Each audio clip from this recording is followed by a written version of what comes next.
is my first time. The 30th Nigerian Economic Summit is themed Collaborative Action for Growth, Competitiveness and Stability.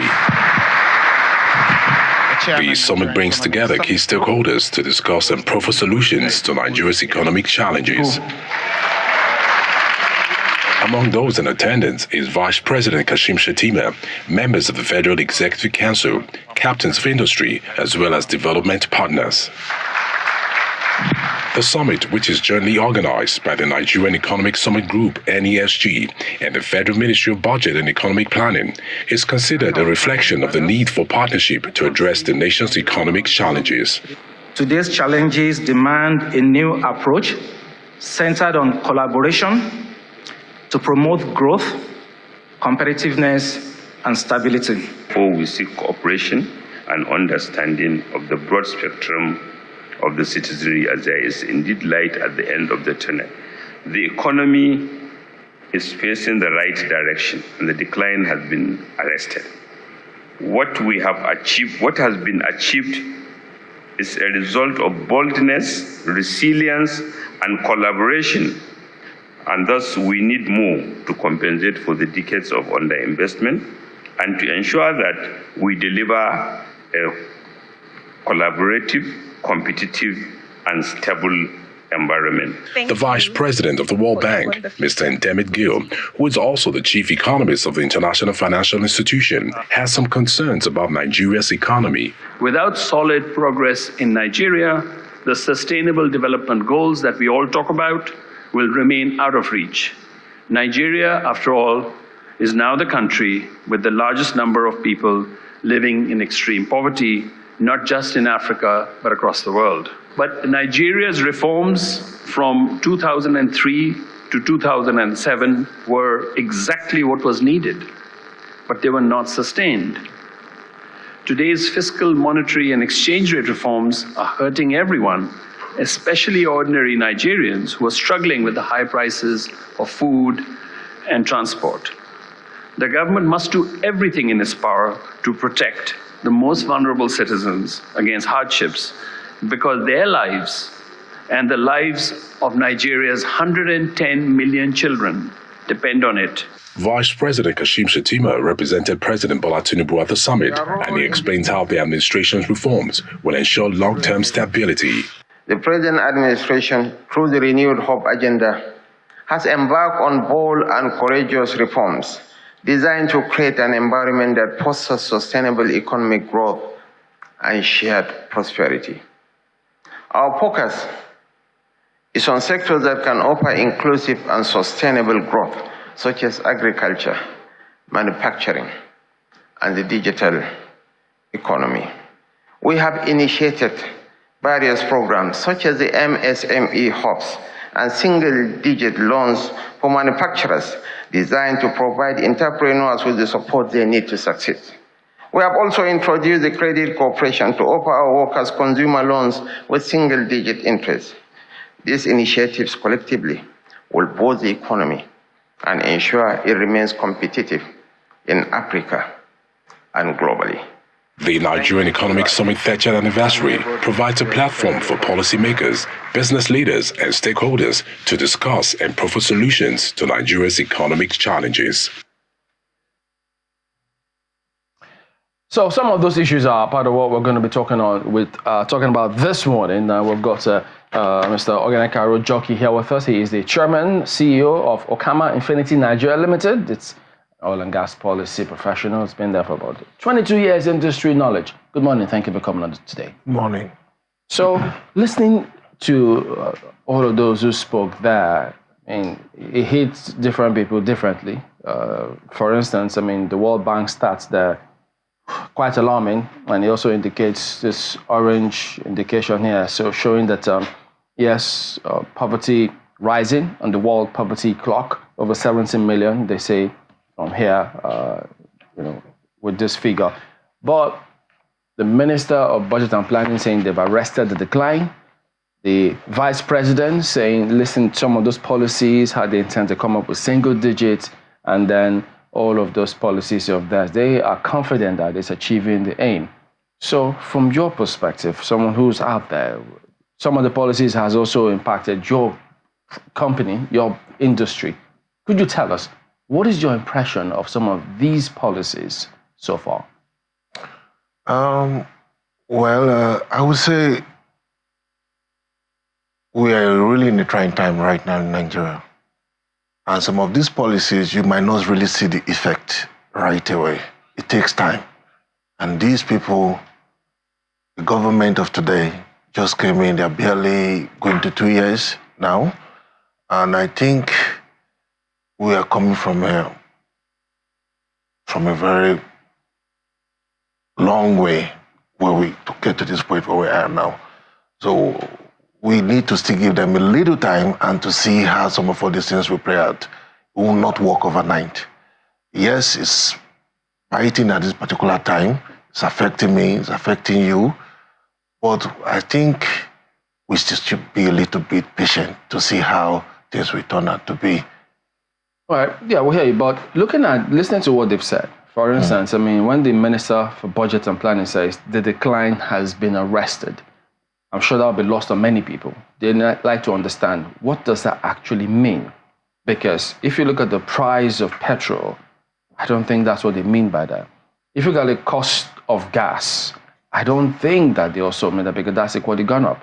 Yesterday, they spoke about cost of basic things, rice, foodstuff, availability, then the price. I'm not sure that's part of what they mean. So how isn't it understandable when they say, yes, he's been arrested, but people say, how? We can't see how. What do they mean? Well, for me,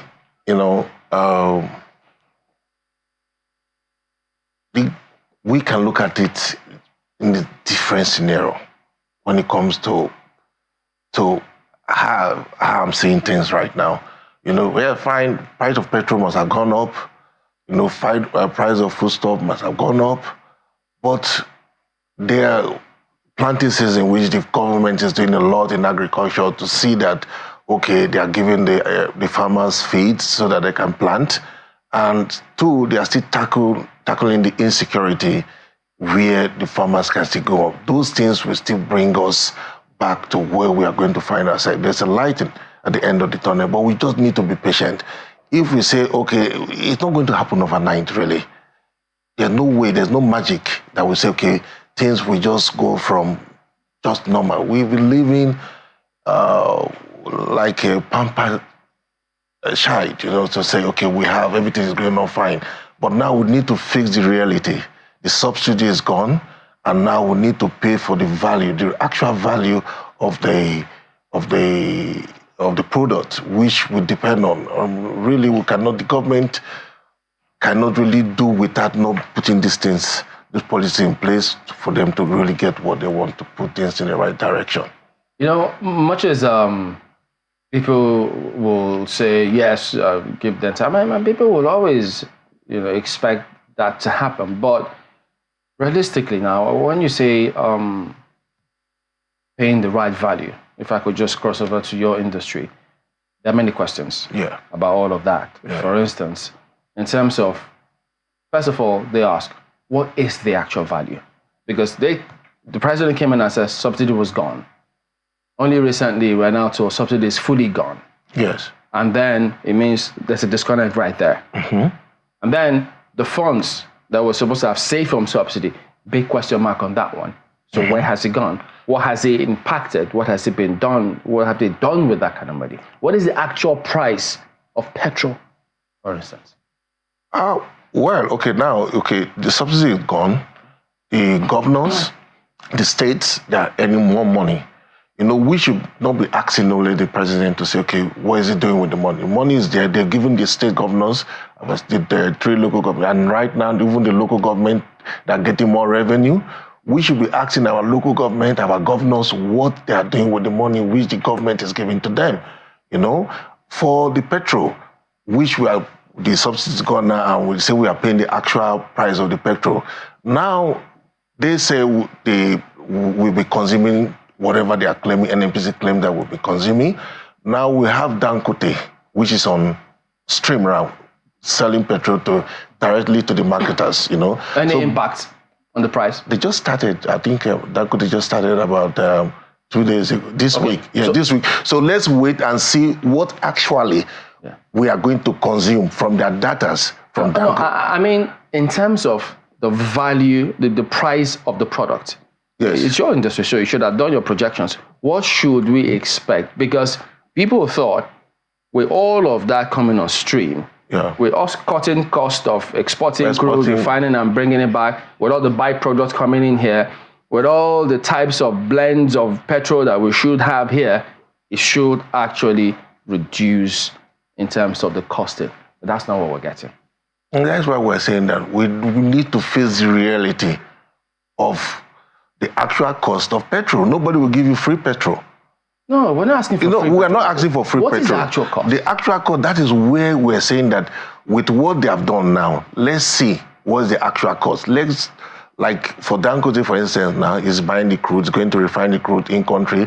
At that point in time, we know, even if the NNPC, they are not telling us the truth to say, okay, this is the actual cost. We can now get it from this. We are observing the situation. So let's see how it goes. I will know the actual cost at the end of the day. But we cannot say that this is the actual cost. There's so many things affecting our own production line. Such as? Insecurity, kidnapping, the crude oil? No. Yes, it affects it at the end of the day. When you talk about security, if you don't have security, how can you drill properly? If you are going to drill your crude oil, your production, and there's no peace in what you're going to do, can you work there? No, but what about the ones that they do have? Because the question is this. Now, this is the mainstay of our economy. Yes. We've been at this for decades. And your industry, correct us if you're wrong, you always tell us about the vessels. The mother vessel, the daughter vessel. You always tell us that the mother vessel berths. Then you have to bring a daughter vessel to go in and then take the crude and come back in here. There's insurance for that cost. Yes. There's the lightering, cost of lightering. You factor it in at that point. And several other costs. If we simply did one thing, dredge, so that you don't need the daughter vessel to go in there and do all of that, are we not going to save cost? If we do all of that? Yes. It's basic. Wouldn't we save cost? Yeah, why have we never ever done it? Isn't it because those costs, some people wanted to stay so that they can keep getting stuff from that? No, even if you dredge, some of the waters are shallow waters and they are silty. And every time you continue dredging, you still, that cost of dredging is not a cheap, it's not a cheap invention to go into say you just want to dredge. So sometimes it's even cheaper for you to take from the smaller vessel to the mother vessel.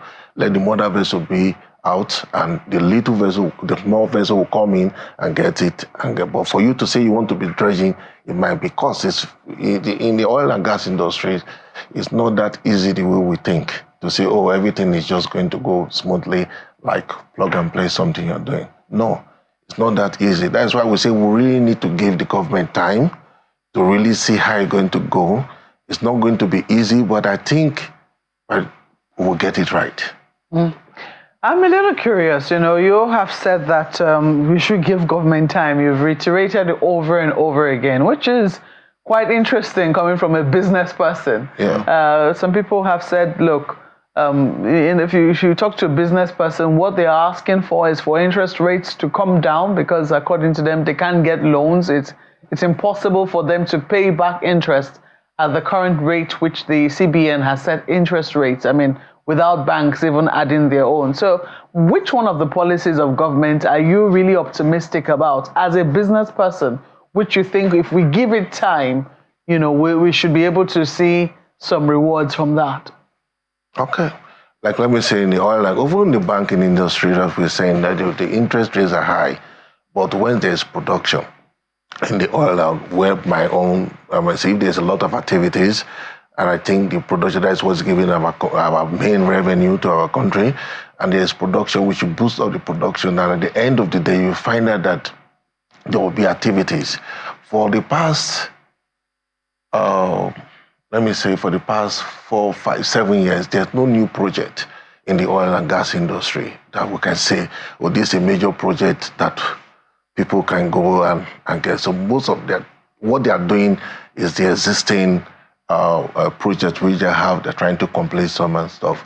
So, but at the end of the day, where the activities is much, a lot of players come in, but then even the banking sector will be willing to say, okay, let's give. Now they are giving, how do they for instance, the commercial banks will give you maybe 30% or 32%, which you go and borrow. You know, you look at it to say, okay, at this point in time is high. You know, we cannot say that is a good interest rate to give to any businessman to go and do business, when you can still help to give some single digits.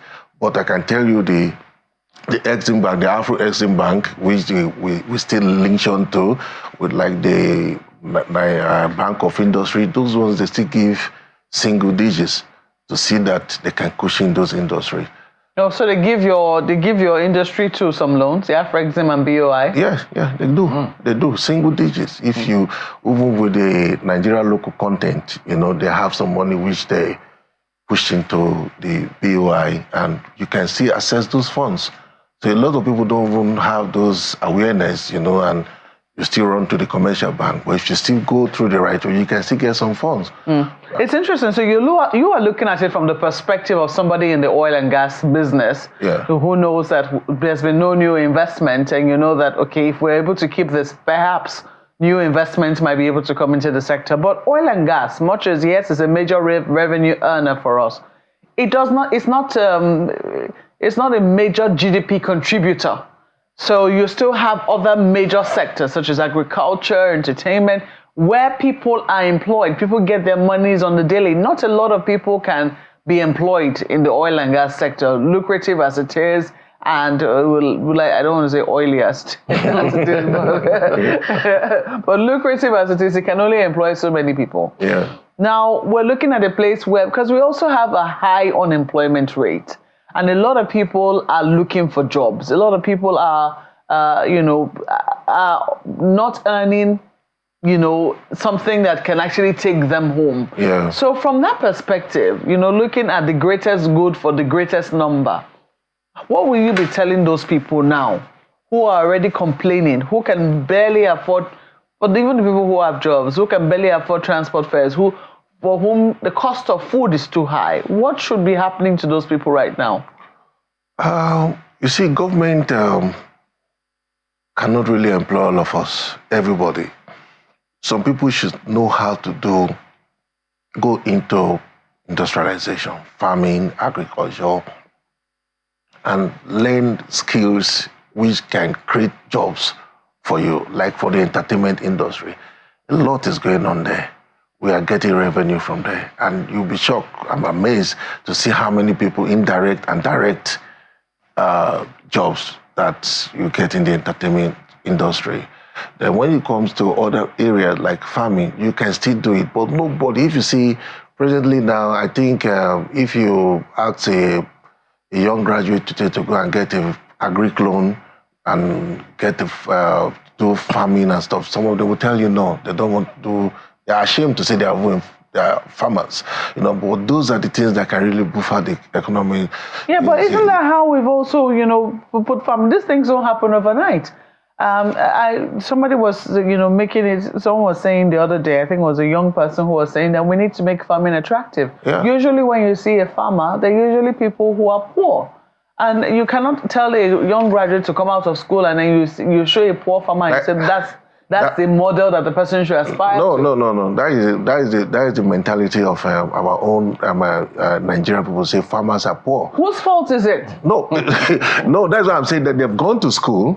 They are out of school. They should be able to say, "Oh, let me approach the Bank of Industry or the Agric." I think we used to have the Agric Bank those days, and there are still some department in each bank, in this commercial bank, that still give agric loans.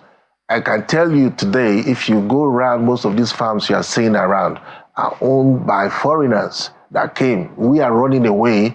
They are coming in to do agric, to get farms and establish and do their stuff. But we don't want to do those kind of work. Interesting as farming is looking, and you are in the oil and gas business. Yeah, because you see, let me tell you, I'm from the Niger Delta. We know for the oil and gas. I was brought up in that environment. So I assume that what was the primary reason that brought me into the oil and gas system, But those who in our area today, we have those who do fishing, and by now I expect our own people to even go into reef fishing, to know how to do industrialization of making their fish make it more better to the next level and take it. So that is why they went to school. So for me, I think the problem is not just the government. We keep saying, oh, the government is not doing anything. Or we say, oh, the state government. We should hold people accountable. Whatever we are doing, each and every one of us need to come out and do something to make an impact. I'll tell you, when I was in secondary school, we used to have a farm in our school, agric, and we'll go have club, and we harvest it, and they still sell them. But these days, you see, maybe, I don't think any of the kids these days, even the schools that they are even putting in place, there are no much agricultural activities happening in the school. So if you don't have those things, you didn't bring up that way. I went to DSC Technical High School, and those days in DSC Technical High School is one of the best in Warri. And you can still learn. You learn carpentry. You learn so many things, vocational things that you can still learn. They have Saple Technical High School. You can still do some of all these things and make an impact. We import everything, without not trying to make anything out of what we have here. We have timbers here. We have so many things we can create. And we are saying, what we can tell, okay, yeah, government, things are tough, they are not doing it the way we are not seeing it, but we should still encourage ourselves. Let's try and see that we go into industrialization and see that not just waiting for the government alone to say, oh, they'll come and do everything for us. Yeah, they have the state governors are having a lot of money now. What are they doing with the money? Well, the state governors will tell you that they have a lot of cash in terms of, naira. But the value, if you were to look at the value of that money against the dollar, they have less. They will actually tell you that they have less. Yeah, they can tell you they have less. But let me tell you, that same money, you can make your money to gain value, because if you go into industrialization, people will come and buy. They will start looking for the naira. In the Niger Delta, where you come from, yes. What would you say has been the bane against industrialization? Do you think that is this focus on oil? Because you do remember there was a time that Delta State had a governor, Manuel Udoha, who was looking at Delta beyond oil. Do you think that has been sustained? Yeah, I know. I think, yes, we have oil-rich region, but there's still agriculture is something that you can do very well in the Niger Delta area, because everywhere we have waters, we can still do fishing, and we still have some dry land over there. We can still do agriculture too for this. So I don't think we should just dwell on just the oil alone and say that is it. That's why I said the state and the local government, should do more with the money that they are giving to them. I don't think there's no during the 30 years of this last period, I don't think any state have gotten this liquidity than this present one they're doing. So I think a lot need to be done. We need to change our IQ, and to see how we can really make things work. We don't just keep blaming, oh, the government did not do this. We, on our own, we need to change our own attitude. Well, do you think that our leaders over the years have made any meaningful impact on the people whatsoever? I mean, I know that this period, General Gowon is commemorating his 90th, and there are several activities. I see people talking about his values, principles, his leadership traits. But looking back at all of those, would you say that our leaders in time past actually did us good? Or is it more harm than good, or what? I think our leaders in the past, like someone like General Yakubu Gowon, did well during his time. The little he can do, he have done his bit. He created a NYC, which today people still go, and they created that one for people to interact, whether from the north, from the south, from the east, we interact and know ourselves, bring that unity. I think anything we are doing, we should look at our diversity and how we can interact and see what we do. So for that, they've already taught us how to love. If you look at that program, the NYSC program, it's just unfortunate today that the banditry in Nigeria, I don't want to, it's making people scared to say, oh, I don't want to leave my case to go far away to maybe Borno or come down south, wherever, because you don't know what will happen. If not, I think our leaders, some of our leaders in the past have done us well. It's left for us to emulate them to see how we can improve on it. You know, I met a gentleman, mid-60s, the other day, and he said he's in the civil service. And he said, look, over time, the current government has always been better than the previous government, and he just feels, look, he doesn't know what to think anymore. Yeah, so he doesn't know what to think anymore. And so you thought, if at that age he's of this perspective, when they always told us at that time that, oh no, they had it way better. They went to school with scholarship. They did, Naira was power with the greenback and several policies at that time. And he says, previous governments has always been better than, current government has always been better than previous governments. And then you wonder, so it means, look, all those generations have failed us. Well, yes. I won't totally agree with you that they failed us, because it's left for us to pick which one of them have failed us. Some of them actually, they failed us, but some are good leaders. What would you want to see change if we actually have to restore hope to the Nigerian people, if we need to have confidence in our system as Nigerians? The way we rally around football, that kind of unity, people don't see it everywhere else. What do we need to do to change and move this country forward? I want to see us to be more patriotic. I want to see us where you see the child of a governor or a president go to the same school with the child of a farmer or a judge or anybody, to go to a public school. I want to see where our leaders, they can walk into a central hospital or a teaching hospital and get treatment and come out and say, okay, we are good. I don't want to see us moving. I want to see that patriotism in us. When you go to everywhere, you see, oh, I'm proud. Like what happened with our players that they went to Libya and they were maltreated. You saw the way the government came out immediately. They're attacking that is not acceptable. Could that be because they didn't have to spend, oil money or anything, no big budgets anywhere? I want to see where we don't take our money out. Where we, even if you want to see us to say, we want to see that influx of people, where we have those days that we're in school. You say, oh, these people, they are from South Africa because of the apartheid. They came to school with us and they were in classroom with us. We want to see that Nigeria again, that everybody's happy. All right, we need to wrap up at this point in time, but when you keep saying, give them time. How much time are you willing to give? Exactly, 3 years. Let me tell you something before we, like in my own area of firefighting, I have my own firefighting and rescue, and I tell you, because of the people I'm working with, we recruited about 30 of them, young graduates and they came into doing fire rescue, with my own entity, and we're working. And I tell you, those people today, they can combat anything you can think of. They never thought they would be a fireman, but they are proud of it today. You can see them, they are happy. At least they are off the street. They can see hope. This is just me, a small company trying to build. We have so many other little things like that. So I think this government, this is, by May next year, there'll be 2.